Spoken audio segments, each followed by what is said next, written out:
जय श्री कृष्ण। ओम नमः शिवाय।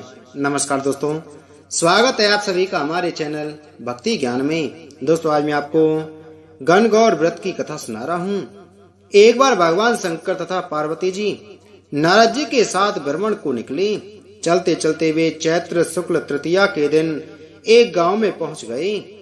उनके आगमन का समाचार सुनकर गांव की श्रेष्ठ कुलीन स्त्रियां उनके स्वागत के लिए स्वादिष्ट भोजन बनाने लगी। भोजन बनाते बनाते उन्हें काफी विलम्ब हो गया, किंतु साधारण कुल की स्त्रियां श्रेष्ठ कुल की स्त्रियों से पहले ही थालियों में हल्दी तथा अक्षत लेकर पूजन हेतु पहुंच गईं।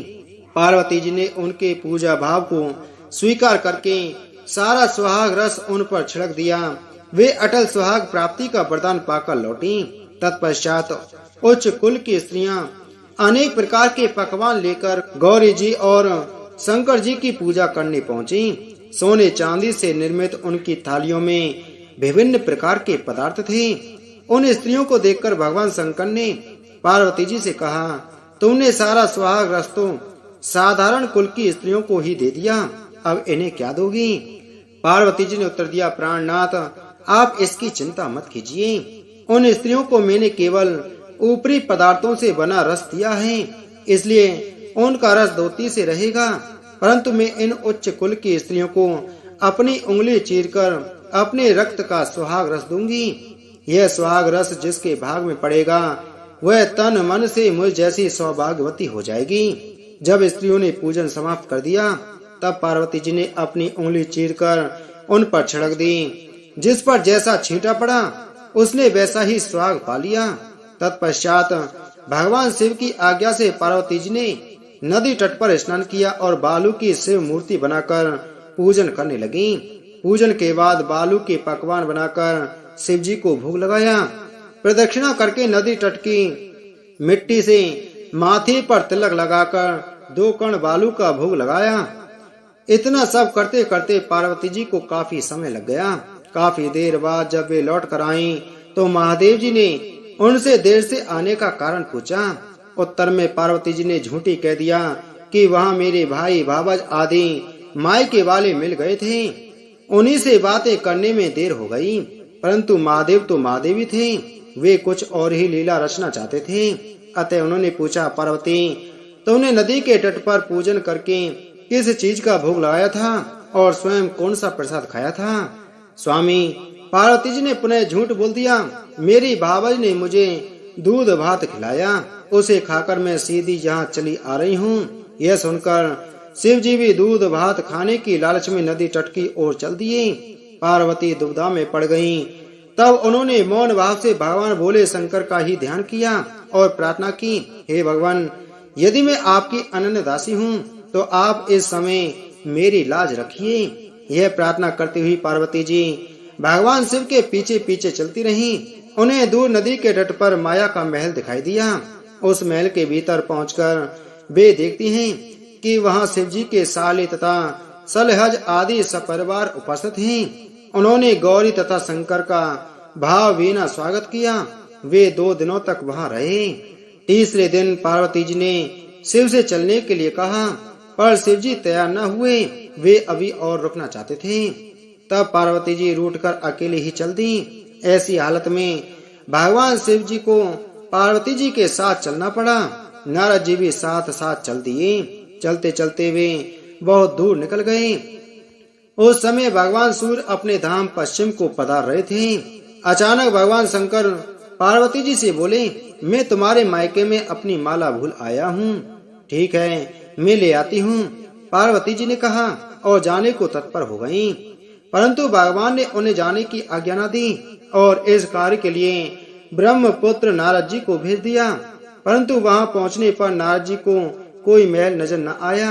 वहां तो दूर तक जंगल ही जंगल था, जिसमें हिंसक पशु विचर रहे थे। नारद जी वहां भटकने लगे और सोचने लगे कि कहीं वे किसी गलत स्थान पर तो नहीं आ गए हैं। मगर सहसा ही बिजली चमकी और नारद जी को शिव जी की माला एक पेड़ पर टंगी हुई दिखाई दी। नारद जी ने माला उतार ली और शिव जी के पास पहुंचकर वहां का हाल बताया। शिव जी ने हंसकर कहा, नारद, यह सब पार्वती की ही लीला है। इस पर पार्वती बोली, मैं किस योग्य हूँ? तब नारद जी ने सिर झुकाकर कहा, माता आप पतिव्रताओं में सर्वश्रेष्ठ हैं। आप सौभाग्यवती समाज में आदि शक्ति हैं। यह सब आपके पतिव्रत का ही प्रभाव है।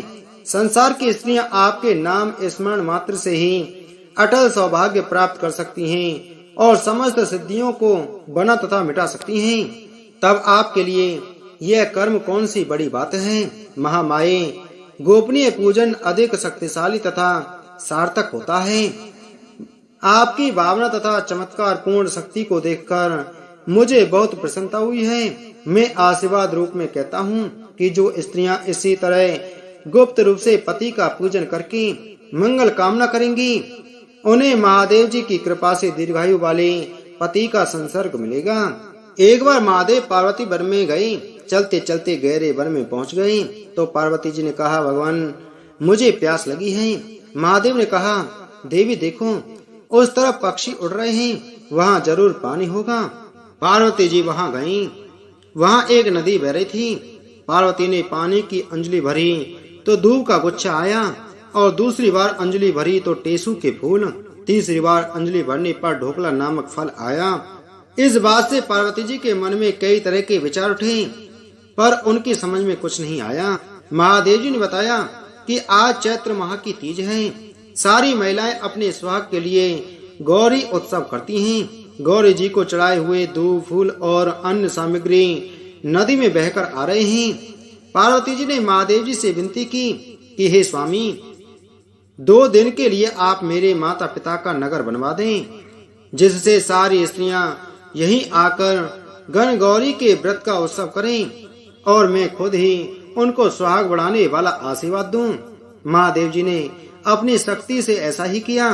थोड़ी देर में स्त्रियों का झुंड आया तो पार्वती जी को चिंता हुई और महादेव जी के पास जाकर कहने लगी, प्रभु मैं तो पहले ही वरदान दे चुकी, अब आप दया करके इन स्त्रियों को भी अपनी तरफ से सौभाग्य का वरदान दें।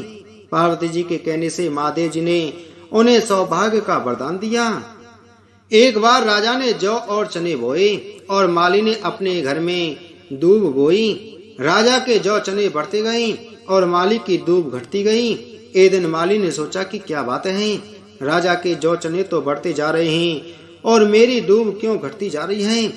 एक दिन माली छुपकर बैठ गया और देखने लगा कि क्या कारण है। तब माली ने देखा कि कुंवारी लड़कियां आई और दूब तोड़कर ले गईं। तब माली उनके कपड़े छीनने लगा और पूछने लगा कि तुम दूब क्यों ले जा रही हो।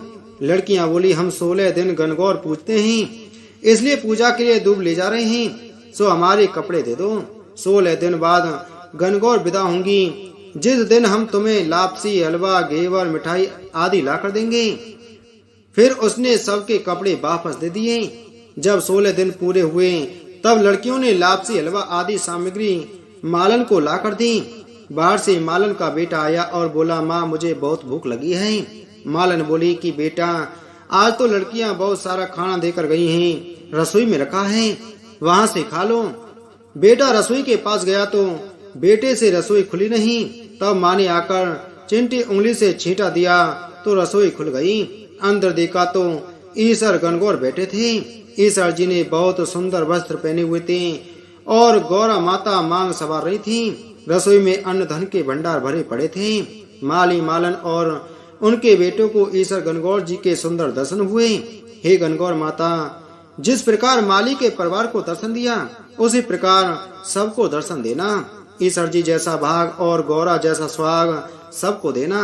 गणगौर की कहानी कहने वाले को, गणगौर की कहानी सुनने वाले को, हुंकार भरने वाले को और सभी के परिवार वालों पर अपनी कृपा बनाए रखना।